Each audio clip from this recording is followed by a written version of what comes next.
मराठी में एक कहावत है, ओली मातीन हजार गती। अर्थात मिट्टी का कोई गोला होगा, उसको चाहे वो आकार दिया जा सकता है या उसकी चाहे उतनी अवस्थाएं बन सकती है। उसी प्रकार कह रहे हैं कि ये शरीर भी उस मिट्टी के ढेले के समान है, जिसकी आए दिन, पेज नंबर 43, जिसकी आए दिन अनेक अनेक प्रकार की व्याधियों से ग्रस्तता हमको दिखाई देती है। तो ये ऐसी विचित्र अवस्था इस जीव की निरंतर शरीर आश्रित होने की वजह से होती हुई दिखाई देती है। अन्य मत में एक कहावत चलती है, और मतलब लोग कहते हुए अन्य मत की क्या बात है, एक लौकिक व्यवहार ऐसे चलता है कि जो जो कार्य यह जीव कर सकता है लेकिन अनावश्यक है तो नहीं करे, और जो नहीं कर सकता है लेकिन आवश्यक है उसका प्रयास करे। लेकिन अपना जैन मत इससे थोड़ा सा अलग कहता है बात को। वो कहता है कि जो भी कार्य यह जीव कर सकता है वे तो आवश्यक है ही है, और जो नहीं कर सकता है वो अनावश्यक ही है, और उसके लिए किया गया प्रयास भी वो नियम से विफलता को ही प्राप्त होने वाला है। निष्कर्ष ये है कि जो जिस कार्य का स्वामी होता है वही उसका कर्ता बनता है, और अनादिकाल से जीव ने यह भ्रम पाला है कि मैं ही इस शरीर की क्रिया को कर रहा हूँ, और इसलिए इस भ्रम को ऐसी पुष्टता हो गई है कि वो मिटने से मिटाई नहीं जा रही है, और ये अपने स्वरूप में सावधान ही नहीं हो पा रहा है। प्रकरण हमारा चल रहा है नाम कर्मोदय जन्य इस जीव की अवस्था, और इसमें हमने देखा कि पंडित साहब ने यहाँ पर गति, जाति, इंद्रिया आदि का विचार करके उनसे युक्त होकर जीव की क्या क्या अवस्थाएं होती है, एक बहुत महत्वपूर्ण और विचारणीय बिंदु आया कि मैं पढ़ता हूँ। जैसे देखिए यहीं पर है, इसलिए नहीं, नाम कर्मोदय जन्य अवस्था का पहले पैराग्राफ की लास्ट लाइन, इस जाति कर्म के उदय को और मति ज्ञानावरण के क्षयोक्षम को निमित्त नैमित्तिकपना जानना, ऐसा क्षयोक्षम हो वैसी जाति प्राप्त करता है। वेरी इंपॉर्टेंट पॉइंट, फिर से मैं पढ़ते हैं। इस जाति कर्म के उदय को, एक इंद्रिय जाति, दो इंद्रिय जाति, तीन इंद्रिय जाति, चार इंद्रिय और पांच इंद्रिय जाति, तो जाति कर्म के उदय को और मति ज्ञानावरण के क्षयोक्षम को निमित्त नैमित्तिकपना पाया जा रहा है। मेरा प्रश्न है, कोई विचार कर सकता है तो प्लीज बताइए कि यहाँ पर मति ज्ञानावरण का क्षयोक्षम बताया गया है, मात्र ज्ञानावरण का नहीं। अर्थात यहाँ पर श्रुत ज्ञानावरण का क्षयोक्षम नहीं बताया गया, अवधि मन पर्याय का भी क्षयोक्षम नहीं बताया गया है। क्या कारण हो सकता है, कोई बता सकता है?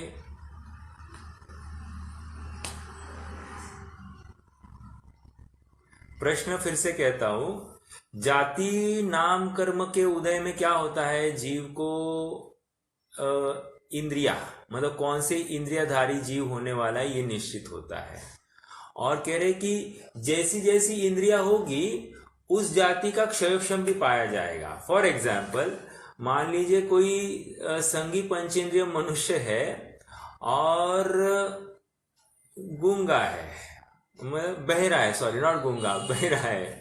तो बहिरा है तो क्या हम उसको चार इंद्रिय कहें? नहीं कह रहे हैं। चार इंद्रिय जीव से इस जीव का क्षयोक्षम ऊंचा ही है। ओके, ये ऐसी बात यहां पर कह रहे हैं। तो क्या कह रहे हैं इस जाति कर्म के उदय को और मति ज्ञानावरण के क्षयक्षम को निमित्त नैमित्तिक पना जानना। अर्थात भले ही चार इंद्रिय जीव सुन नहीं पा रहा है और ये पंचेंद्रिय जीव होते हुए भी ये भी सुन नहीं पा रहा है, इसका मतलब ये चार इंद्रिय है ऐसी बात नहीं, इसका तो क्षयोक्षम उस चार इंद्रिय से जाता पाया जा रहा है। मेरा प्रश्न ये है कि यहाँ पर मति ज्ञानावरण इतना ही शब्द क्यों आया है, श्रुत ज्ञानावरण क्यों नहीं आया? अवधि मन परे तो मोक्ष मार्ग वाले को ही अपन मुख्यता से ले रहे हैं और केवल ज्ञान की तो बात है ही नहीं, तो मति ज्ञानावरण ये शब्द क्यों आया? प्रश्न ये खड़ा है। श्रुत ज्ञान तो मति पूर्वक ही होता है ना। ओके, मति ज्ञान इंद्रियों से जानता है, इसलिए। बहुत अच्छा, बहुत अच्छा, ये समझ में आया सबको। मति ज्ञान श्रुतम मति पूर्वम द्वयनेक द्वादश भेदम, मूल सूत्र है। श्रुत ज्ञान ये मति ज्ञान पूर्वक जानता है एक, और वह श्रुतम मनिंद्रियस्य, वो मन की विशेष चालना जब होती है तब श्रुत ज्ञान जानता है। श्रुत ज्ञान को जानने के लिए इंद्रिय मतलब अनिंद्रिय की जरूरत है, लेकिन इंद्रियों की जरूरत नहीं है। और यहाँ पर जो इंद्रिया की जाननपना की बात चल रही है, 5 इंद्रिया की ही बात आई, जाति 5 ही बताइए, जाति 6 नहीं बताइए, तो 5 इंद्रिय की बात कह रहे हैं। तो यहाँ पर ये इंद्रिय से जानने वाला मात्र मति ज्ञान ही होता है, अन्य कोई ज्ञान नहीं होता है। इसलिए देखो एक शब्द में कितना रहस्य छिपा है। मति ज्ञानावरण के क्षयक्षम को निमित्त नैमित्तिक पना पाया जाता है। ठीक है, आइए ये सेकेंड पैराग्राफ पढ़ते हैं। कल थोड़ा सा फास्ट पढ़ा था, रैपिडली, अभी एक बार फिर से पढ़ते हैं और फिर आगे बढ़ेंगे। तथा शरीरों का संबंध होता है, वह शरीर के परमाणु, शरीर का संबंध होता है मतलब 5 प्रकार के शरीर। ओके, वह शरीर के परमाणु और आत्मा के प्रदेशों का बंधन होता है। 5 बंधन, 5 शरीर, 5 बंधन, ये नाम कर्म की प्रकृतियों की बात चल रही है। पिंड प्रकृतियां, पिंड प्रकृतियां किसको कहते हैं? जो ग्रुप में पाई जाती है। जैसे 5 शरीर, एकेंद्रिय मतलब क्या कह रहे हैं, औदारिक, वैक्रिक, बराबर, औदारिक, वैक्रिक, आहारक, तेजस और कारमान, तो इनमें से कोई एक शरीर, उसकी बात करें। 5 शरीर, 5 बंधन। बंधन क्या करता है थोड़ा सा आपको ये भी बताओ। मान लीजिए कोई घर बन रहा है, घर में जब ईंट काम चलता है तो ईंट काम में क्या है, प्लास्टर और ईंट आपस में मेशिंग चलती है और एक के ऊपर ऐसी दीवार खड़ी होती है, राइट। तो ये क्या हुआ, बंधन हो गया।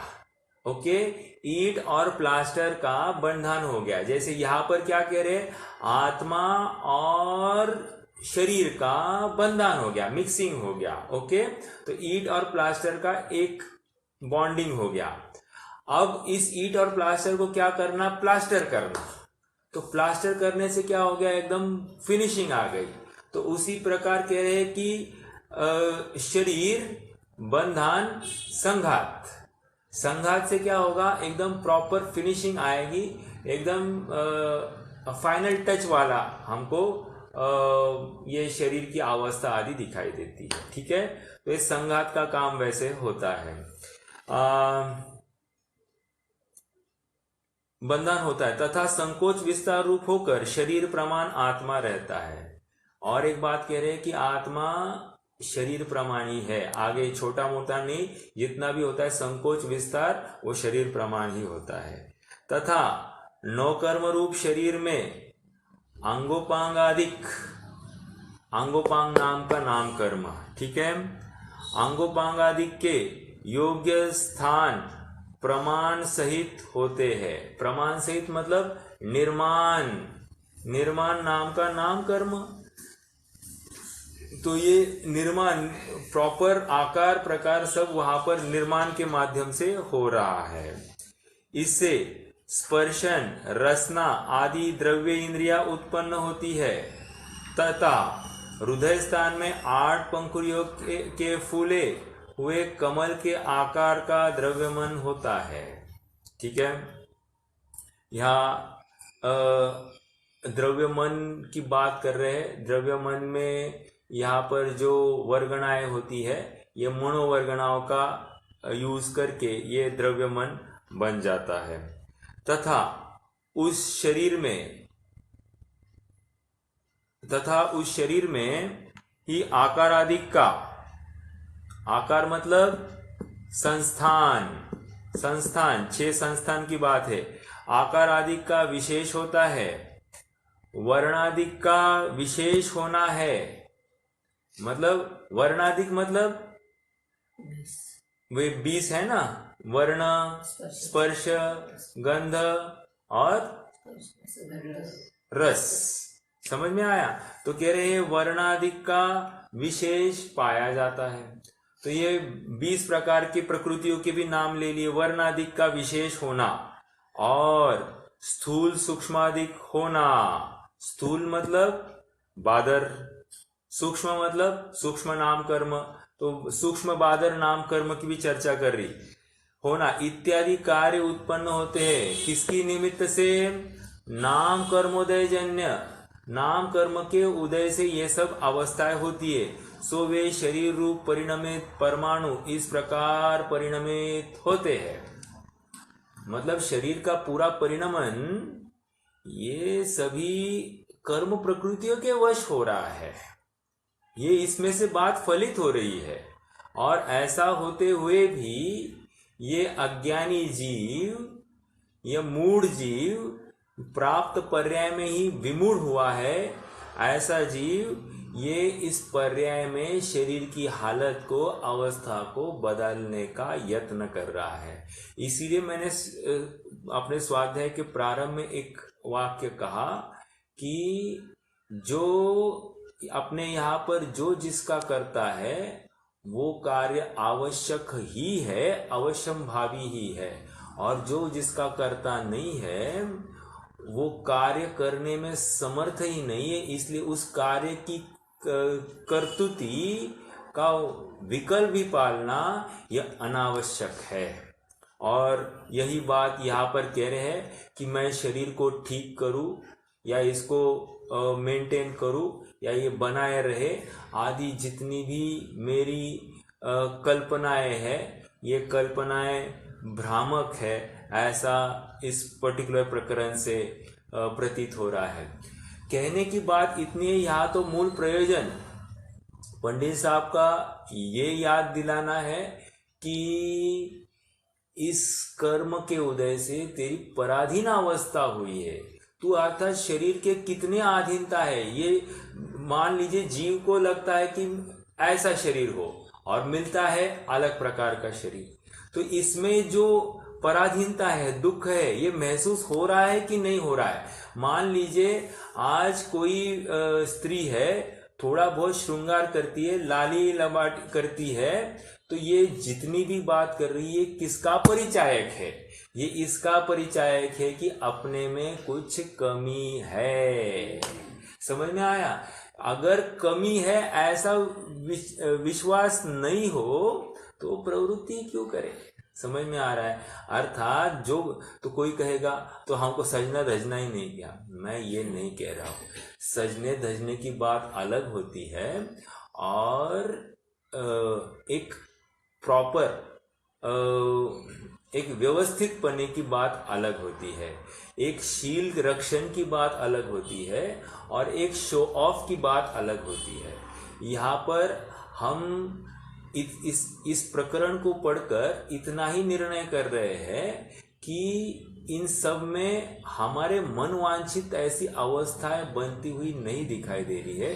कहीं ना कहीं हमको इन्फीरियरिटी भी आ जाती है, आकुलता बन जाती है इस शरीर को लेकर, और उस आकुलता का कारण ये शरीर जब बनता है तो दुख अपने आप में प्रकट होता ही होता है। मान लीजिए मेरा पेट साफ नहीं हो रहा है, या फिर आंखों की दृष्टि में कमजोरी है, या मुख में दुर्गंध है, तो ये जितनी भी बातें हैं तो ये शरीर जनित है कि नहीं है, और इसको लेकर जीव को बराबर आकुलता बन रही है कि नहीं बन रही है, बन रही है। तो कह रहे ये शरीर के संयोग से जो कर्म बंधन हो रहा है जीव को, ये दुख का कारण तुम्हें प्रतीत होता है कि नहीं प्रतीत होता है। प्रयोजन इसका दुख भासित कराना है, इसको सजावट का नहीं, दिखावट का काम नहीं है। यहाँ पर तो उससे परावृत्त होने की बात चल रही है कि इससे तुम अपना ध्यान अपना हटाओ और एक स्वभाव की तरफ ढलाओ, तभी तुम्हारा काम होना है। सो वे शरीर रूप परिणमित परमाणु इस प्रकार परिणमित होते हैं। विद्वान तो ऐसे कहते हैं, मतलब कोई चेन डालते हैं, कान में बाली डालते हैं, या हाथ में ब्रासलेट आदि डालते हैं, तो कह रहे हैं कि एक मृत कलेवर को दूसरे मृत कलेवर से सजाने का ये सब किया गया यत्न है। उससे मैं सुंदर होऊंगा, ऐसी जो कोई कल्पना किसी ने पाली है, ये भ्रम नहीं तो और क्या है। समझ में आ रहा है? तो विचारणीय बिंदु है कि इनमें हमको कितना रमना जमना है, या इनसे ही अपना सौंदर्य होता है, ऐसा विचार करना योग्य है या अयोग्य है। और कहते हैं, मतलब ये लोग जिम आदि भी लगाते हैं, और जिम जाने में कोई हर्जा नहीं है, लेकिन वहाँ पर जाकर बच्चे, मतलब यंग बच्चे भी देखते हैं कि सप्लीमेंट्स लेते हैं, प्रोटीन सप्लीमेंट्स आदि आदि। और ऐसे कितने ही प्रसंग बने हैं कि जवान बच्चों के किडनियां तक फेल हो जाती है उन सप्लीमेंट्स को लेते हुए। मतलब प्रयोजन क्या था और हो क्या गया है। और विचारणीय बिंदु यही पर है कि हम क्या करना चाह रहे हैं। ठीक है, मतलब जहां पर हम पुरुषार्थ कर रहे हैं, जिस हेतु पुरुषार्थ कर रहे हैं, वो कार्यकारी है या अकार्यकारी है। आइए आगे बढ़ते हैं। तथा श्वासोश्वास, श्वासोश्वास नाम कर्म। ओके, मेरा प्रश्न है, ये श्वासोश्वास नाम कर्म में रॉ मटेरियल क्या होगा? श्वासोश्वास नाम कर्म के लिए रॉ मटेरियल क्या है? मतलब रॉ मटेरियल जैसे श्वासोश्वास नाम कर्म का उदय, ये तो कारमान वर्गणा हो गई, लेकिन श्वासोश्वास होना, इसमें रॉ मटेरियल क्या है?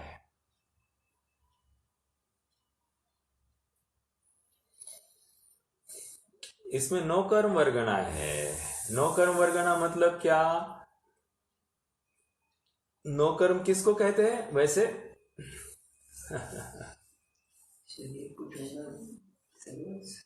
नो कर्म वर्गणा मतलब क्या? 5 वर्गणाएं हैं ना जीव के संपर्क में, उनमें नो कर्म वर्गणा कौन सी है? सरल सरल प्रश्न है, क्या बात है, बोलिए।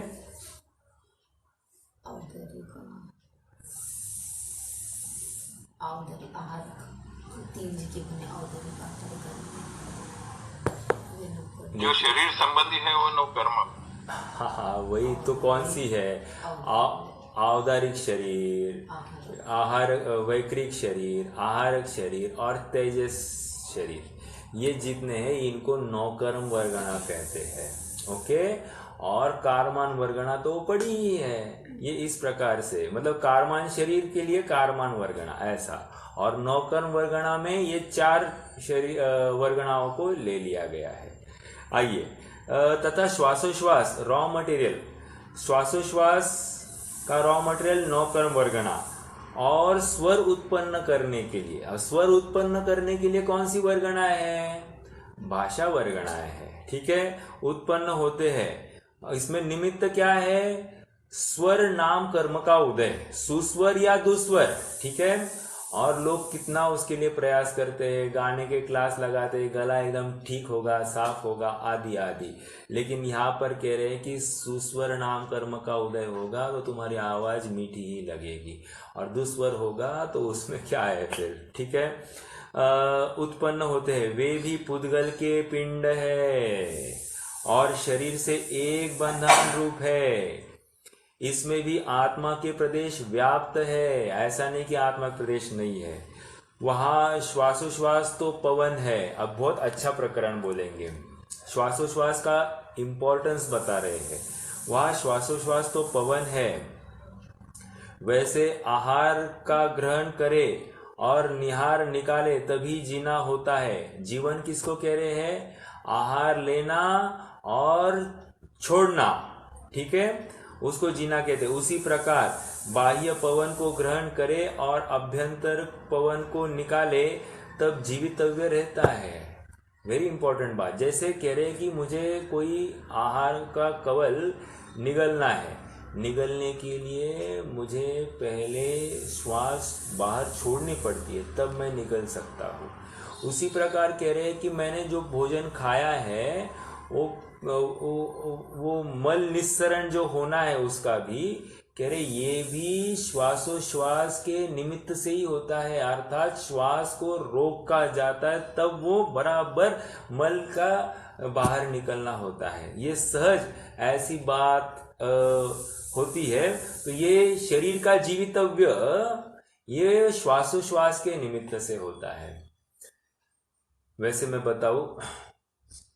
बताओ क्या ये आप सबको ज्ञात होगा ही, लेकिन नहीं ज्ञात होगा तो फिर से एक बार ये बिंदु कि अपर्याप्तक अवस्था में श्वासोश्वास नाम कर्म नहीं पाया, श्वासोश्वास प्राण ही नहीं पाया जाता है, ठीक है। तो नाम कर्म की बात ही नहीं रही, कह रहे श्वासोश्वास प्राण ही नहीं होता है, तो उसको लेकर जीव पर्याप्ति ही पूर्ण नहीं करता है। ओके, तो श्वासोश्वास प्राण या पर्याप्ति पूर्ण नहीं हुई, इसलिए श्वासोश्वास प्राण भी नहीं पाया जाएगा और इसलिए अपर्याप्तक अवस्था है। पर्याप्त जीव के ये सब पाया जाएगा, ठीक है। वैसे और बताओ, यहाँ पर ऊपर के पैराग्राफ में सूक्ष्म बादर की चर्चा आई। सूक्ष्म बादर की चर्चा एक तीन लाइन से याद रखने योग्य। जैसे 4 स्थावर पृथ्वी, जल, अग्नि, वायु, इन चारों के सूक्ष्म तथा बादर दोनों प्रकार के जीव पाए जाते हैं, ठीक है। बादर किसको कहते हैं? जो किसी न किसी आधार से रहते हैं, ओके। और सूक्ष्म किसको कहेंगे? जिनको आधार की जरूरत नहीं, वे यत्र तत्र सर्वत्र सर्वलोक में वे उनका विस्तार है। अब वनस्पति का लेते हैं। वनस्पति में कह रहे साधारण जो वनस्पति है ना, साधारण वनस्पति 2 प्रकार की होती है, बादर और सूक्ष्म। क्या कहा? साधारण वनस्पति 2 प्रकार की होती है, बादर और सूक्ष्म। बादर जो होती है वो आलू, पत्ता सब्जी आदि के आधार से जो वनस्पति पाई जाती है उसको अपन साधारण वनस्पति कहेंगे, राइट।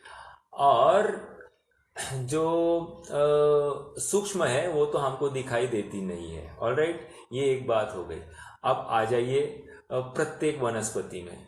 प्रत्येक वनस्पति नियम से बादर ही होती है, उसमें सूक्ष्म भेद नहीं है, ओके। ये दूसरा बात हो गई। तीसरी बात ये है, 2 इंद्रिय से लेकर ऊपर की सभी अवस्थाएं ये बादर नाम कर्म ही होता है, ठीक है। ये इतना हमको समझना चाहिए। आइए अब यहाँ पर आते हैं। कहा थे पवन का निकलना। आपको ज्ञात होगा ही कि मुनिराज के जो 6वां 7वां गुणस्थान झूलना होता है, उसमें आहार जब निगल रहे हैं उस समय में 6वां गुणस्थान है, और आहार निगल लिया उस समय 7वां गुणस्थान हो सकता है। मान लीजिए मुख में कवल है, उस समय 7वां हो सकता है। कर कमल में अगर आहार का पिंड है तो उस समय में तो 6ठा होगा, क्यों? देखना है, शोधना है, राइट। तो इस प्रकार से आप समझ सकते हैं। ये बिंदु क्यों लिया? क्योंकि निगलते समय में उपयोग निगलने की तरफ है, अर्थात श्वास उच्छ्वास करेंगे तो ही निगल सकते हैं। उपयोग वो उच्छ्वास की तरफ रहता है, उस समय में सातवां गुणस्थान संभव नहीं। ठीक है, आइए आगे बढ़ते हैं। इसलिए श्वासोश्वास जीवितव्य का कारण है। इस शरीर में जिस प्रकार हाड़ मांसादिक है, उसी प्रकार पवन जानना। पवन का कितना इंपॉर्टेंस है, मतलब यहां तक कहते हैं कि किसी को लकवा आ गया तो उसको क्या कहते हैं, पक्षवात, पक्षघात भी कहते हैं और पक्षवात भी कहते हैं। मतलब वो पैरालिटिक जैसी कोई अवस्था होगी तो कहते हैं कि उसके वायु निकल गई है। जब वायु निकल जाती है तो वो सब वहां पर हलन चलन रुक सा जाता है। तो वायु का कितना महत्व है ये समझ में आ रहा है। जीवितव्य का मतलब पराधीनता देखना, देखो महत्व कह रहा हूं मैं, लेकिन इसमें हमको निकालना क्या है, पराधीनता कि शरीर के आश्रित कितनी पराधीनता है इस जीव की। अगर वायु कम हो गई तो ये इसका हिलना डुलना भी अपने आप, भली इसमें क्रियावती शक्ति पाई जाती है, क्रियावती शक्ति पाई जाने पर भी ये हिल नहीं सकता है। ये शरीर आश्रित कितनी दुखरूप अवस्था इसकी बनती है। तथा जैसे हस्तादिक से कार्य करते हैं वैसे ही पवन से कार्य करते हैं। मुंह में जो ग्रास रखा उसे पवन से निगलते हैं, मलादिक पवन से ही बाहर निकालते, ये चर्चा की हमने। वैसे ही अन्य जानना तथा नाड़ी, वायु रोग, वाय गोला इत्यादि को पवन रूप शरीर के अंग जानना। मतलब यहाँ पर इतना ही समझना कि जीव के जीवितव्य के कुछ कारण हैं, जैसे नाड़ी भी है, ये भी पवन की वजह से। जैसे फॉर एग्जाम्पल ये खून जो सर्कुलेट हो रहा है तो इसमें निमित्त क्या है, वैसे धर्मद्रव्य तो कहेंगे ही कहेंगे, लेकिन साथ साथ क्रियावती शक्ति है। ओके, इसके निमित्त से यहाँ पर गमन हो रहा है। साथ साथ वायु का भी सर्कुलेशन हो रहा है। क्यों वायु क्यों कहेंगे अपन, जैसे ब्लड सेल्स में, ब्लड सेल्स क्या कैरी करते हैं, वो ऑक्सीजन ही तो कैरी करते, तो वायु है कि नहीं है, बिल्कुल है। ओके, तो वायु रोग, वायु गोला इत्यादि को पवन रूप शरीर के अंग जानना। ठीक है, आइए थोड़ा सा आगे बढ़ते हैं अगले पेज पर, पेज नंबर 44। स्वर है वह शब्द है। हाँ बोलिए। वाय गोला क्या, वाय गोला, वायु गोला देखना पड़ेगा भैया। पेट में आ गया से वायु गोला वो कुछ पेट में आता है, वो शायद होगा, ऐसा लगता है, देखना पड़ेगा उसको। ठीक है, वात का ही एक प्रकार है ऐसा। प्रिया भाभी बता सकते वायु गोला कुछ आपने सुना है क्या?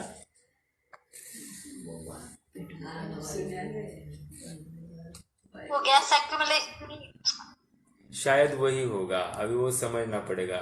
मतलब गैस एक्यूमुलेशन, मान लो आपने कभी कभी सीने में बहुत दर्द होता है तो कहते हैं कि गैस की वजह से सीने में दर्द हो रहा है, ऐसे भी होता है। पेट में भी अटक जाता है तो वायु निकलती नहीं है, उसको लेकर कोई शरीर की अवस्था होती होगी, मतलब बेचैनी होती रहती है। यहाँ तक हम कहते हैं ना, हमको डकार नहीं आ रही है, कैसे तुम्हें अनईजी हो रहा है, तो डकार नहीं आती है, ये भी कहीं ना कहीं वो वायु का ही प्रॉपर सर्कुलेशन नहीं हो रहा है, यही उसी का परिचायक है। लेकिन शरीर के अंग कह रहे हैं, ये थोड़ा समझना पड़ेगा, मैं फिर भी चेक करूंगा, कुछ समझता है तो मैं आपको बताऊंगा। ठीक है, आइए पेज नंबर 44 देखते हैं। स्वर है वह शब्द है। स्वर फिर से यहां पर क्या है, भाषा वर्गणा। ओके, और स्वर, सुस्वर, दुस्वर की बात हमने की थी, और वहां पर वे शब्द कैसे निकलते हैं तो कह रहे हैं कि यहाँ पर वो उदाहरण दे रहे, जैसे वीणा है, तार, उसकी तार बजाएंगे तो अनेक प्रकार के आवाज निकलते हैं। वैसे ही यहाँ पर कह रहे हैं कि तालु, होठ आदि है, इनके कम ज्यादा करने से ये बराबर अनेक अनेक प्रकार की ध्वनियां इसकी निकलती हुई दिखाई देती है। ठीक है, आइए पढ़ते। स्वर है वह शब्द है। सो जैसे वीणा की तात को हिलाने पर भाषा रूप होने योग्य जो पुद्गल स्कंद है वे साक्षर या अनाक्षर, दो बातें कह रहे हैं। एक अक्षरी रूप भी परिणमित होते हैं, एक अनक्षरी रूप भी परिणमित होते हैं। तो कह रहे हैं कि जैसे बादलों का एक दूसरे से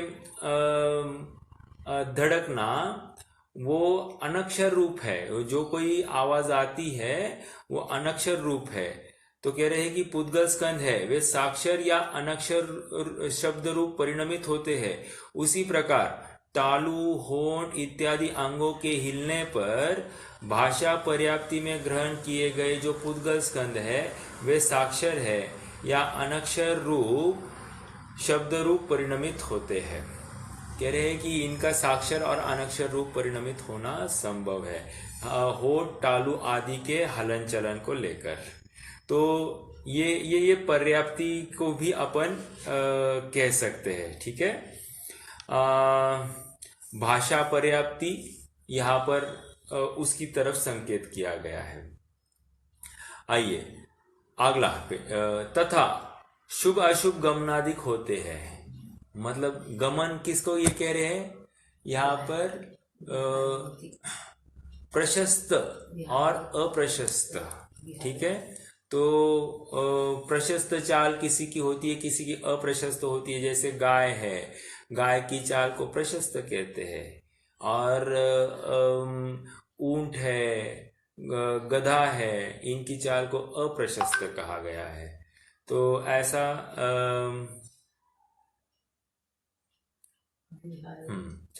तो ये क्या है,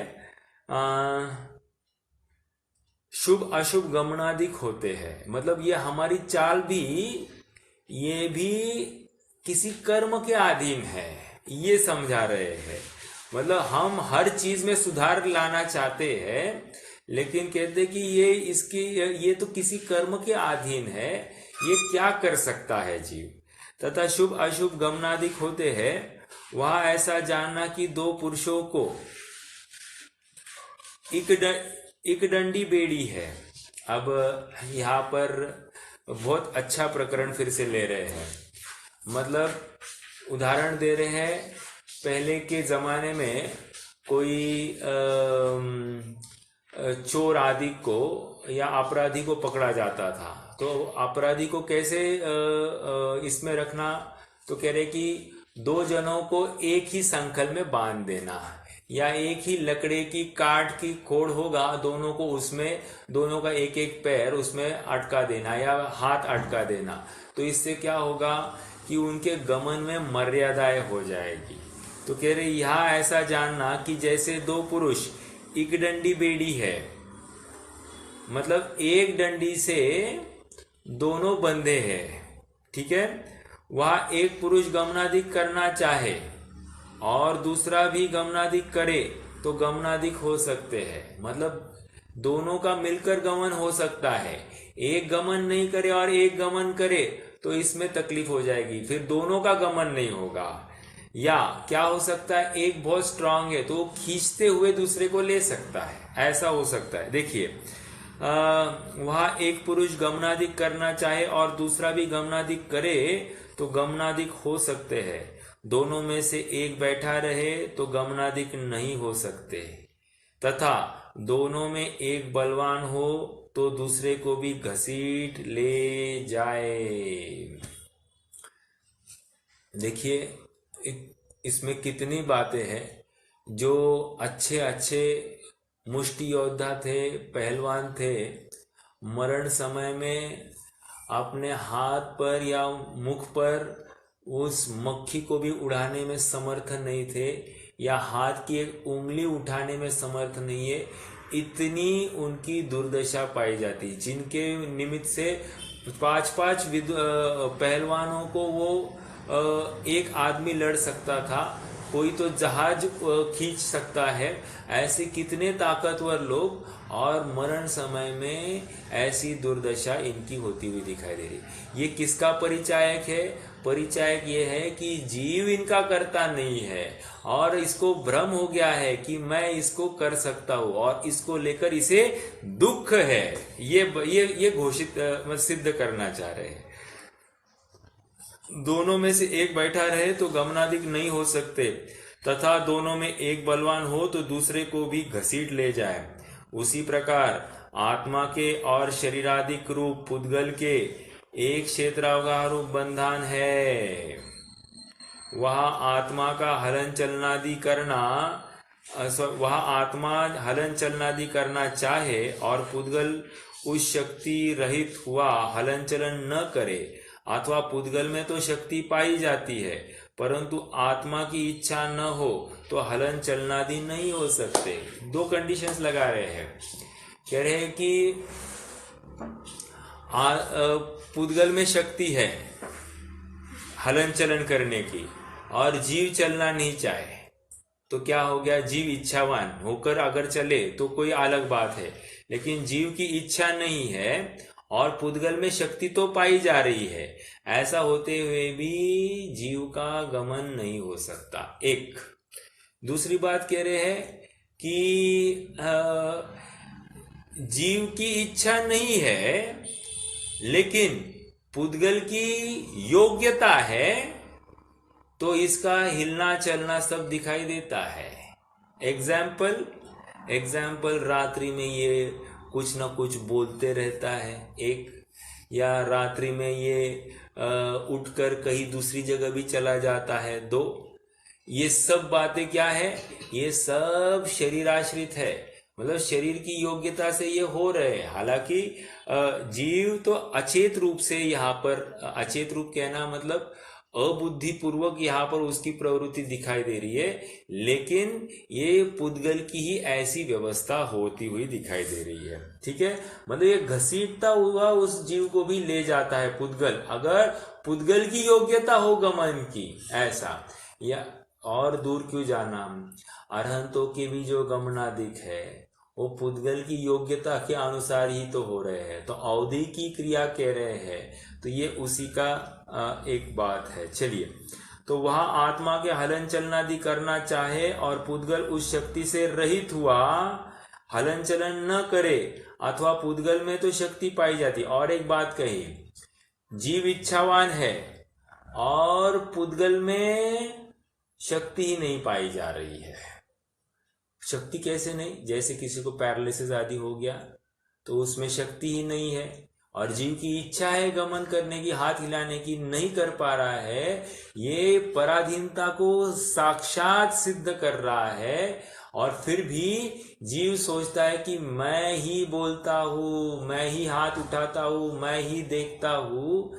ये क्या है, मतलब सब इंद्रिय आश्रित क्रियाओं को ये अपनी क्रिया मान बैठा है। इस मान्यता को ही तो मिथ्यात्व कह रहे हैं। समझ में आया? और इस मिथ्यात्व को लेकर इस जीव को कितना बड़ा मतलब फल भोगना पड़ रहा है, ये तो अभी अपनी संसार अवस्था वर्तमान उसका परिचायक है। हलन चलन न करे, अथवा पुद्गल में तो शक्ति पाई जाती है परंतु आत्मा की इच्छा न हो तो हलन चलनादि नहीं हो सकते, तथा इनमें पुद्गल बलवान होकर हलन चलन करे तो उसके साथ बिना इच्छा के भी आत्मा हलन चलन करता है। ओके, 3 केस डिस्कस कर ली। आगे इस प्रकार हलन चलनादि क्रिया होती है तथा इसके, अब आगे और नाम कर्म की प्रकृति कह रहे, तथा इसके अपयश आदि बाह्य निमित्त बनते हैं। इसमें कौन सी प्रकृति होगी, कोई बता सकता है? अपयश कह रहे हैं,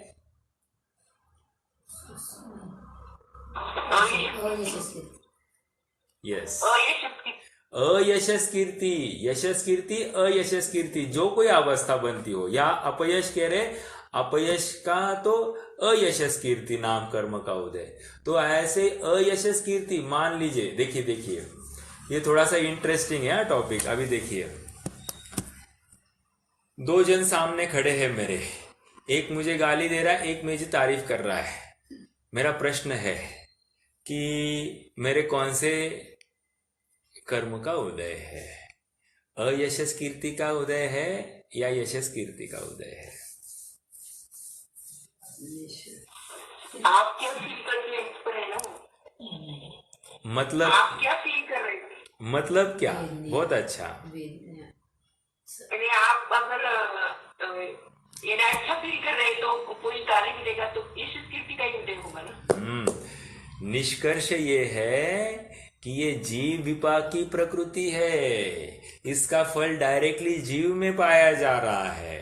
कोई गाली दे और कोई प्रशंसा करे, इसको लेकर अपना यशस कीर्ति अयशस कीर्ति नहीं है।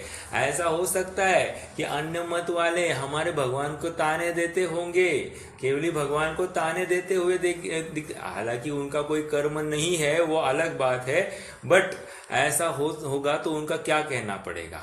निष्कर्ष इतना ही है कि यशस कीर्ति अयशस कीर्ति हमको कैसे फील होता है इसके ऊपर है, ये जीव विपाक की प्रकृति है। ठीक है, आइए इस प्रकार ये कार्य उत्पन्न होते हैं उनसे, अंडरलाइन दिस लास्ट लाइन, उनसे मोह के अनुसार आत्मा सुखी दुखी भी होता है। मतलब ये शरीर की अवस्था हुई, लेकिन शरीर की अवस्था सचमुच सुख दुख का कारण नहीं थी। इसका उसके साथ में जुड़ा हुआ जो मोह है या कर्तृत्व बुद्धि है, वो कर्तृत्व बुद्धि इसको दुख का कारण है, क्योंकि इसको लग रहा है कि मैं इसको परिणमित कराऊं और ये परिणमित नहीं हो रही है और इसको लेकर यह दुखी बन रहा है। समझ में आ रहा है? ऐसे नाम कर्म के उदय से स्वयं नाना प्रकार रचना होती है, अन्य कोई करने वाला नहीं है, तथा तीर्थंकर आदि प्रकृति यहाँ है ही नहीं। वो कह रहा है हाँ एक है ना तीर्थंकर प्रकृति, तो तीर्थंकर प्रकृति का भी ये कह रहे हैं वहाँ पर भी पराधीनता ही है। कैसे पराधीनता है? हालांकि पंडित साहब ने उसको हाईलाइट नहीं किया है, लेकिन अगर हाईलाइट भी करना चाहे तो जब तक तीर्थंकर प्रकृति का उदय है मुक्त होना नहीं संभव है। तो इसीलिए ये भी किसी अपेक्षा से वहां पर बाधक ही दिखाई। केवल ज्ञान प्रकट हो गया है, अनंत चतुष्टय प्रकट हो गया है, सुख भी प्रकट है। हालांकि वहां दुख की बात नहीं, पराधीनता की बात नहीं करनी है, फिर भी हमारी सोच के लिए, और तीर्थंकर प्रकृति की इसको सम्यक दृष्टि को ही होती है, और ये सम्यक दृष्टि वो संसारी हो ही नहीं सकता। सम्यक दृष्टि तो अब मुक्त होने वाला है, तो उसको समझाने के लिए प्रकरण है ही नहीं। ये प्रकरण तो मिथ्या दृष्टि को समझाने के लिए है, और इसीलिए हमको हमारे तर्ज पर समझाने के लिए तीर्थंकर प्रकृति भी कहीं न कहीं संसार में रुकाने का कारण है, ये समझाकर वो भी लॉजिकली सुख का कारण हमारी अपेक्षा नहीं हो सकता। हालांकि वो बाधक नहीं है, वहां मोह का अभाव तो हो गया है। और इसीलिए हम जितनी शरीर आश्रित क्रिया के कर्ता बनते हैं और उसमें हम गर्व करते हैं, मद करते हुए दिखाई देते हैं, तो कह रहे ये परिणाम योग्य नहीं है। एक दिन तो ये मिटने वाले हैं, और मिट जाएंगे तो देखते रहोगे, कुछ भी नहीं होगा। सिकंदर की बात आती है, सिकंदर विश्व जीतता था और उसको अब बस भारत को ही कॉन्क्वर करना था, और वो उसका संपर्क किसी मुनिराज से हो गया, और मुनिराज ने उसको कह दिया कि तुम वापस घर नहीं जा पाओगे। तो क्यों? तो कह रहे तुम्हारी आयु नहीं है। और उस समय में भर यौवन में था वो, और उसने कहा कि ये कैसे संभव है, मुझे तो कोई रोग भी नहीं है। और बस 3 दिन में ही उसको बुखार आ गया, और बुखार आने के बाद में उसकी शरीर की ऐसी दुर्दशा हो गई। फिर से उसने मुनि को मिलने का उसे विकल्प आया, मुनि को मिला, तो मुनि ने उसको संबोधन किया। उसने कहा मैं माँ को भी नहीं मिल सकूंगा। अरे नहीं, माँ को मिलने के लिए भी अब अवसर नहीं है। तो उसको अब मैं क्या कर सकता हूँ? तो उसको संबोधन किया और उसके कुछ शुभ परिणाम किए होंगे, तो उसके लेकर बात आगे बढ़ी। कहने की बात इतनी है कि आज मैं स्वस्थ हूँ, अगले समय में क्या होने वाला है ये मुझे भी ज्ञात नहीं है। तो ये समझकर करना क्या है? 2 बातें, कि इसके ऊपर इस क्रिया का कर्ता स्वयं को मानना ये अपराध है, इस क्रिया के कर्तृत्व में आनंद मानना ये अपराध है, और मैं कर सकता हूं वो तो बात हुई ही है। तो कह रहे ये इन एंड ऑल ये पर की क्रिया ये पराधीन प्रवृत्ति है, झूठी है। अपनी मान्यता झूठी है कि मैं पर द्रव्य के कार्य को कर सकता हूं, और उस मान्यता को सुधारना ही एक अपने हाथ में है। अर्थात जो मैं कर सकता हूं वो क्रिया आवश्यक ही है, और जो नहीं कर सकता हूं वो अनावश्यक ही है। ये इस बात की प्रतीति या फलित इसमें से हमको दिखाई देता है। अब एक अंतिम प्रकरण चल रहा है, गोत्र कर्मोदय जन्य अवस्था। हमने देखा नाम कर्म चित्रकार जैसा कार्य करता है। जैसे एक चित्रकार नाना प्रकार के आकृतियां बनाता है और उसमें एक आकृति दूसरे आकृति से मैच नहीं करती है, उसी प्रकार ये चित्रकार का काम होता है। अब गोत्र कर्म के लिए उदाहरण जो दिया है आचार्यों ने, कह रहे हैं कि कुंभकार जो घड़े बनाता है वो छोटे बड़े बनाता है। तो छोटे बड़े जो घड़े बनाता है ये उसी प्रकार ये गोत्र कर्म का कार्य है कि ये उच्च कुल या नीच कुल में उत्पन्न होता है, या उच्च गोत्र नीच गोत्र के रूप में इसको कन्वर्ट करता है। ये गोत्र कर्म है। दो अपेक्षा से अपन विचार कर सकते। एक तो द्रव्य गोत्र की बात लेंगे तो वो लॉजिकली मात्र मनुष्यों में ही पाया जाता है, और भाव गोत्र तो चारों गतियों के जीवों में पाया जाएगा। ठीक है। द्रव्य गोत्र मतलब यहाँ पर जो हमारे चार वर्णों की चर्चा चलती है, ब्राह्मण, क्षत्रिय, वैश्य और शूद्र। तो कह रहे हैं कि ब्राह्मण, क्षत्रिय और वैश्य ये तो उच्च गोत्र के हैं, बाकी शूद्र जो है वो नीच गोत्र उनका होता है। और इसमें इतना ही समझना कि जो रघुकुल, इक्ष्वाकु कुल या नाथ कुल में जिनका जन्म हुआ है वे उच्च कुल में ही जन्म लेते हैं। ठीक है, वहां पर गोत्र ऊंचा ही होता है।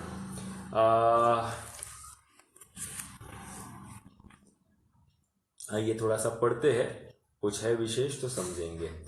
गोत्र कर्म से उच्च नीच कुल में उत्पन्न होना होता है, वहां अपनी अधिकता हीनता प्राप्त होती है। जैसे आपको पता होगा एक फासे पारदी समाज है ना, तो वहां पर ये उनका पेशा ही चोरी है। अब चोरी है मतलब इनको चोरी ही करनी है, तो लड़की भी देते हैं उनमें, जो सबसे बड़ा चोर उसको लड़की दी जाती है। ऐसी इनकी व्यवस्था चलती है। कहने की बात यह है कि नीच गोत्र की बात है को उसमें अधिकता हीनता प्राप्त होती है। अब वो जीव वहां पर जन्म लिया तो उस जीव की क्या गलती है? लॉजिकली कोई गलती नहीं है, लेकिन जहां उत्पन्न होता है वैसे ही उसके संस्कार आदि पनपते हुए दिखाई देते हैं, और वैसी ही उसकी बुद्धि की प्रवृत्ति भी दिखाई देती है। सहज ऐसा निमित्त नैमित्तिक संबंध यहाँ पर पाया जाता है। कोई कहे कि ऐसा कैसा सभी जीव एक ही है, ऐसी बात होते हुए भी चरणानियोग हमको ऐसी आ गया। देखो द्रव्यानियोग के पास जाएंगे तो द्रव्यानियोग तो कहेंगे सभी जीव समान है, कोई प्रॉब्लम नहीं, लेकिन जब चरणानियोग के पास जाते हैं तो चरणानियोग वहां पर झांक कर देखता है और वो कहता है कि इसकी ऐसा पुरुषार्थ नहीं होगा, ये कहीं ना कहीं चूकेगा ही चूकेगा। अब तुम कहोगे नहीं, अगर नहीं चूका तो, अरे चरणानियोग ने जो कहा है उसको स्वीकार करने में भी अपनी समझदारी है, क्योंकि हम कहाँ तक अपनी चर्म चक्षु से या अपनी क्षयोक्षम की बुद्धि से हम कितना पर द्रव्यों को आकलन कर सकते हैं। और जब जहां पर जिनवानी में कुछ बातें आई है उसके ऊपर हमको विश्वास भी दृढ़ता से करना चाहिए कि जो शक्य है वो करे, अशक्य की श्रद्धा करे। अर्थात जीव को देखते समय में जहां दया पालनी है तो सब में जीवत्व की स्थापना करे। ये द्रव्यानियोग सापेक्ष कथन अर्थात आध्यात्मिक कथन और जहाँ पर आचार विचार की बात आती है, कुल परंपरा की बात आती है या छूत अछूत की बात आती है, तो वहाँ पर हमको गोत्र का उच्च कुल नीच कुल देखना योग्य ही है। समझ में आ रहा है? तो या शादी ब्याह की बात आती है तो इसमें उच्च कुल नीच कुल देखना योग्य ही है। अगर नहीं देखेंगे तो सभी एक समान है ऐसा कहकर आज हमारे जैन समाज के कितने ही लोग अन्य समाज के लोगों के साथ शादी ब्याह कर रहे हैं, लड़कियां जा रही है, तो अपना जैन कुल अर्थात अपने जैनी भाइयों की कमी तो पक्की यहाँ पर हो रही है और अपने लड़कों के लिए भी लड़कियां मिल नहीं रही है। विचारणीय बिंदु ये है कि ये असमानता अगर हम नहीं पालेंगे तो ये भविष्य की बहुत बड़ी तकलीफ हमारे सामने खड़ी होगी और इसीलिए हमको इसका विचार निश्चित रूप से करना चाहिए।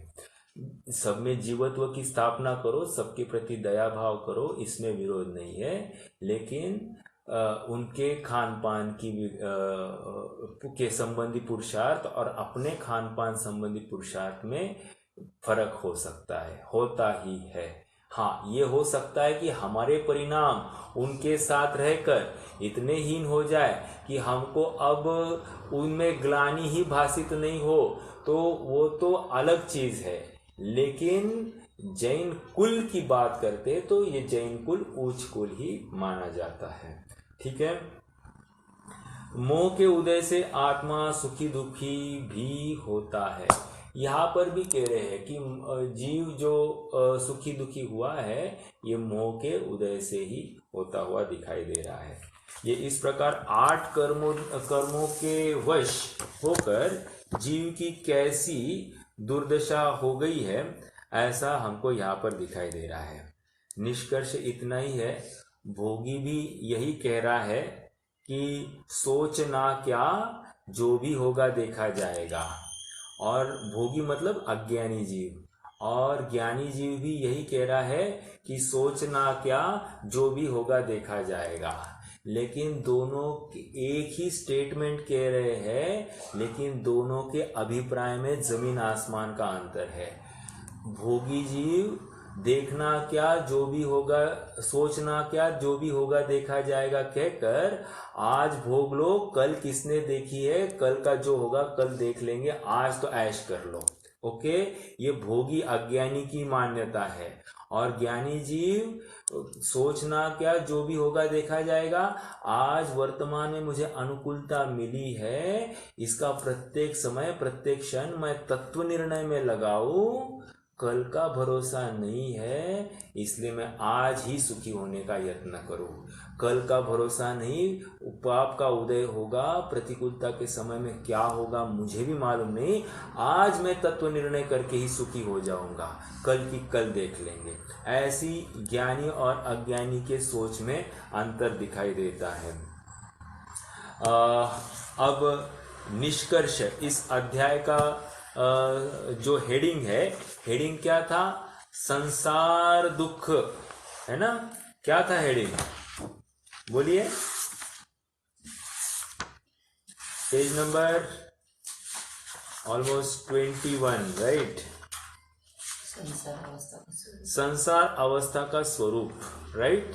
अब संसार अवस्था का स्वरूप कहकर पंडित साहब हमको ये जताना चाहते हैं कि तुम्हारा रोग की डायग्नोसिस हो गई है और डायग्नोसिस करनी है। तो पहले भाग में उन्होंने डायग्नोसिस कर दी, और डायग्नोसिस करने के बाद में उसके परिणाम या उसकी क्या क्या अवस्थाएं जीव की पाई जा रही है उस रोग को लेकर, उसकी बात कर रहे हैं। अर्थात कितना विचित्र प्रकार का रोग है, कितना घातक रोग है, उसका परिचय पंडित साहब 8 कर्म के उदयवश होने वाली इस जीव की अवस्था के माध्यम से समझाना चाह रहे हैं। अत्यंत घातक रोग है, और ऐसे रोग के लिए उनको कम से कम उन्होंने 15 पेजेस लिखान किया है। इतना बड़ा स्क्रिप्ट लिखनी पड़ी है उनको मात्र इस रोग के विश्लेषण करने के लिए। अब इसका निष्कर्ष पंडित साहब के मुख से अपन पढ़ते हैं। देखिए, इस प्रकार अघाती कर्म के निमित्त से अवस्था होती है। इस प्रकार इस अनादि संसार में घाती अघाती कर्मों के उदय के अनुसार आत्मा की अवस्था होती है। सो हे भव्य, अंडरलाइन द वर्ड, दौल समझ सुन चेत सयाने, वहां पर भी दौल सुन चेत सयाने, सयाने वहां पर भी सयाने की शब्द आया है। तो यहाँ पर भी भव्य, सो हे भव्य, यहाँ भव्य क्यों कह रहे हैं वैसे? अरे जो इतने भी सुनने के लिए, जैसे कोई रोगी डॉक्टर के पास गया है और अपना रोग का निदान भी हो गया है और उस रोग के निदान में होने वाले इस जीव इसकी अवस्थाएं जान रहे हैं, तो डॉक्टर भी उसको भव्य कह रहे, क्योंकि घबराओ मत, तुम बहुत अच्छी जगह पे आ गए हो, तुम तो अब निरोग होगे, ऐसा जानकर उसको भी वे तसल्ली देते हैं। वैसे ही हम भी ये जिनवानी, इन जिन वचनों को सुनने के लिए हम प्रवृत्त हो गए हैं, तो इसका मतलब पंडित साहब को यकीन हो गया है कि हम भी हमको एक रोग हुआ है, इसका निर्णय करेंगे और उस रोग में जैसी हमारी ये अनेक कर्मों के उदय में जो अवस्थाएं हो रही है, इसकी प्रतीति करते हुए उस रोग के अभाव के लिए जैसे अब ये उपाय देंगे, हम उस उपाय के लिए तत्पर या प्रयत्नरत होंगे, ऐसी दृढ़ता हमें दिखाई दे रही है। हमारे आंखों में वो जिज्ञासा या एक तीव्रता दिखाई दे रही है कि हाँ, मैं तैयार हूं मैं इस रोग से निपटारा करने के लिए।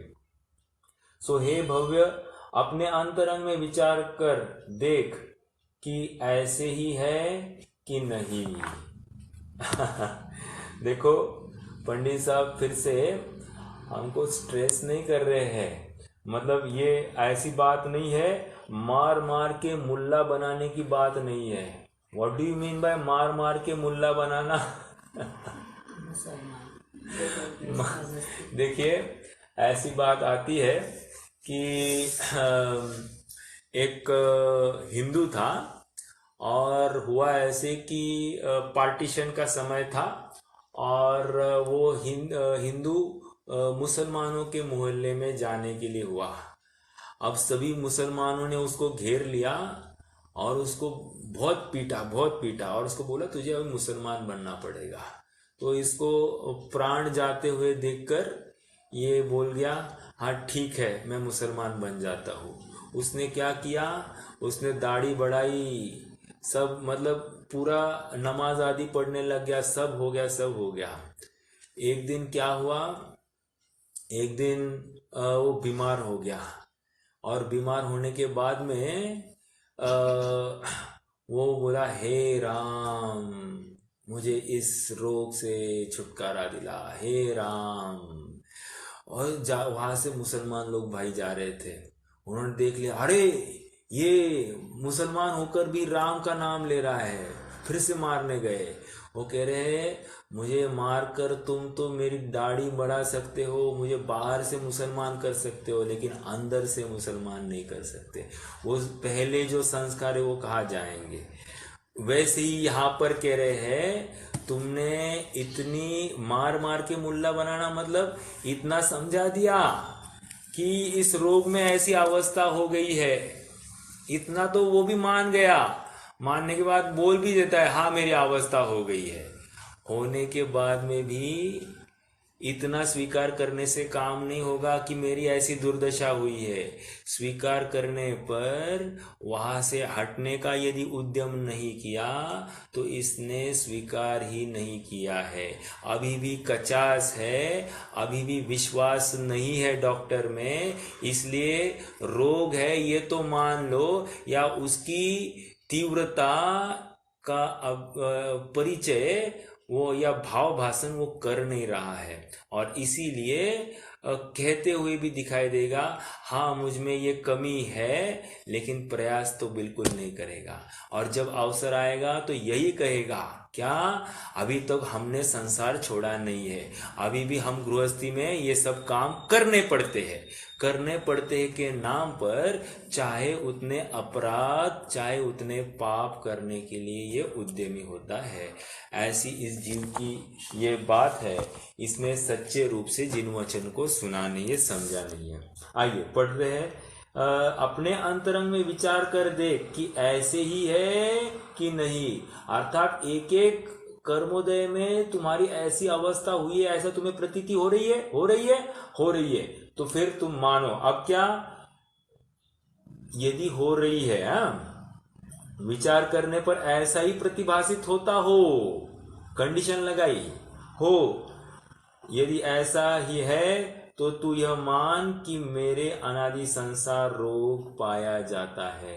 अर्थात अनादि से मैं विपरीत कल्पना करते हुए, भ्रम रोग से युक्त होता हुआ, शरीर को ही अपना मानता हुआ, परद्रव्य में ही एकत्व, ममत्व, कर्तृत्व, भोक्तृत्व करता हुआ, मैं इस रोग से ही ग्रस्त हुआ हूँ। उसके नाश का उपाय करना, ऐसा विचार से तेरा कल्याण होगा। बस विचार कर विचार तो पाम। कह रहे हैं तुम विचार करो कि तुम्हें ये रोग हुआ है और उसके नाश का उपाय करना। मात्र रोग हुआ ये स्वीकार करो, कोई फर्क नहीं पड़ेगा। यहां पर कह रहे उपाय जब तक नहीं करता है तब तक तुम्हारा काम नहीं होगा। जैसे डॉक्टर है, डॉक्टर ने दवाई दे दी, रोग का निदान हो गया, दवाई भी दे दी, और ये दवाई ही ना ले तो उपाय किया ही नहीं, उपाय किया नहीं तो ठीक काहे का होगा। समझ में आ रहा है।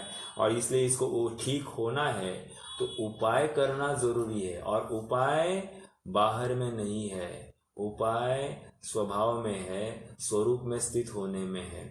और ये जिस दिन मानेगा मैं पर के आश्रयभूत होकर कुछ करता नहीं हूँ, ये जिस दिन निर्णय होगा, या पर मुझे सुख दुख कराने में समर्थ नहीं है, ये रुपया पैसा स्त्री पुत्र मकान आदि ये मेरे सुख के भी कारण नहीं है, दुख के भी कारण नहीं है, ऐसा विश्वास जिस दिन हो जाएगा, उस दिन ये बाहर नहीं देखता हुआ दिखाई देगा, अपने घर में ही झांकता होगा, और वो दिन इसके सुख का कारण बनेगा। यही सच्चा उपाय होगा। इति श्री मोक्ष मार्ग प्रकाशक नामक शास्त्र में संसार अवस्था का निरूपक द्वितीय अधिकार संपूर्ण हुआ। स्टार्टिंग कर रहे हैं अथ से और एंडिंग कर रहे हैं इति श्री। इति श्री मतलब इस फाइन एंड, मतलब एक प्रॉपर एंड, पॉजिटिव एंड की बात है, ये कर रहा है।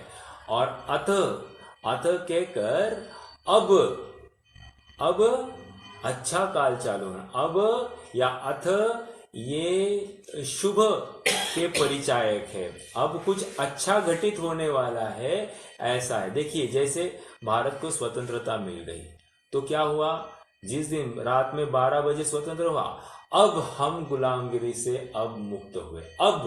अब मतलब ये शुभ का प्रतीक है, शुभ का परिचय। तो अथ सूत्रावतार, अथ मतलब उन्होंने फिर से यहाँ पर भी शास्त्र लिखा जा रहा है, ऐसे कहा। देखिए कहा है यहाँ पर स्टार्टिंग में, देखिए अथ मोक्ष मार्ग प्रकाशक नामक शास्त्र लिखा जाता है। अथ कहकर यहाँ पर वो मंगल का परिचायक है, और एंडिंग भी इति श्री मतलब सफल हुआ है मेरा कार्य, ऐसा यहाँ पर समझना चाहिए। ठीक है, तो ये अपना दूसरा अधिकार पूर्ण हुआ, जहाँ पर संसार स्वरूप का चित्रण हुआ, और संसार स्वरूप का चित्रण में निष्कर्ष इतना निकला है कि इसको एक रोग हुआ है, और वो कर्म बंध रूप रोग है। और ये रोग कब से है? अनादि से है। अनादि का कहकर किसी ने जबरदस्ती कराया नहीं है। अनादि में स्टार्टिंग नहीं देखी जाती है, लेकिन नवीन बंध जो हो रहा है वो मोहवश ही होता है। ऐसा यहाँ पर जगह जगह पर ये दिखा रहे हैं।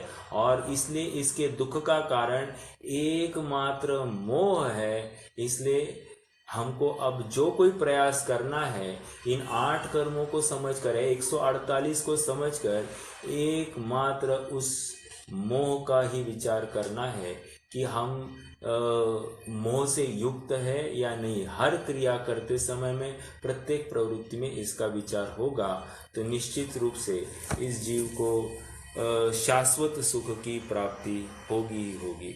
ऐसी मंगल भावना। कोई प्रश्न है तो पूछ सकते हैं, नहीं तो जिनवाणी स्तुति। भैया